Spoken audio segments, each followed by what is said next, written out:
Okay, so before stretching out your calf muscles, one thing you always want to do is make sure they're warm. You never want to stretch a cold muscle. So for that, grab a foam roller, and we're just going to go nice and easy over the calf muscles here, making sure to go all the way up to just below the back of the knee, and then all the way down to that Achilles tendon. And you'll just kind of roll all through there. And then if you do find a spot that you feel is kind of stuck, kind of tight through there, just kind of focus on that area and move through it just like this.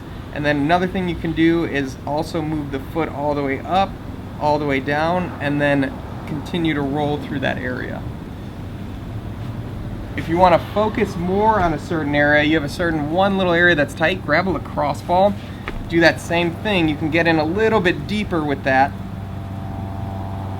and really start to work out that area. And again, never want to stretch a cold muscle. Foam rolling something to do as part of your recovery. I don't love doing it before running. Before running, you want to make sure you activate and strengthen the muscles as opposed to stretching them. So we want to avoid stretching before running. Make sure you're doing more things to activate the muscles and get them going. So foam rolling, stretching, all that stuff should be done as part of your recovery.